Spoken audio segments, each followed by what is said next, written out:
मी जे सतत सांगतो की तुम्ही जिकडे जिकडे जाल तिकडे जास्तीत जास्त प्रमाणात तुम्ही मराठी भाषेचाच वापर केला पाहिजे, तर ती टिकेल, ती वाढेल.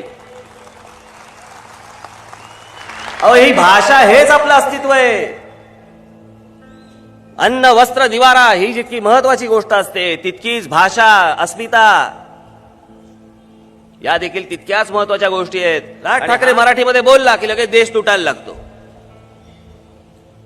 स्वतःची भाषा, स्वतःचं अस्तित्व, स्वतःचा स्वाभिमान, स्वतःची माणसं या सगळ्या गोष्टींवरती एक घट्ट पकड लागते आपली, तर पुढच्या गोष्टी टिकायला लागतात.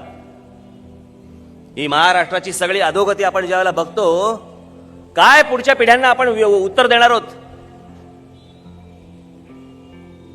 भविष्यातल्या येणाऱ्या महाराष्ट्रातल्या पिढ्यांना काय सांगणार आहोत आम्ही? आमचीच भाषा आम्ही गमावली.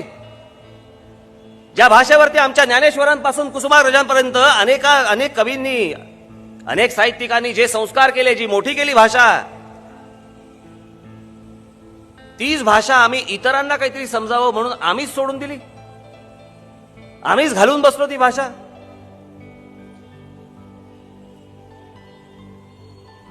हे अस्तित्व कोणी टिकवायचं असतं? हे सरकारने टिकवायचं असतं.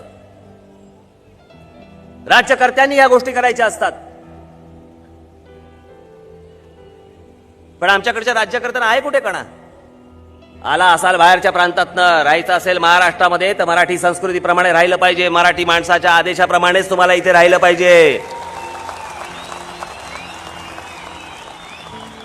तुम्ही कुठून तरी यायचं आणि आम्हाला नाही सांगायचं इकडे 2-2, 3-3 हजार मैलावर नाही इकडे येऊन दादागिरीची भाषा नाही करायची. मी माझ्या त्याशीच्या मुलाखतीत सांगितलं, ते जर परत तसे वागले, राज ठाकरे परत तसाच वागेल.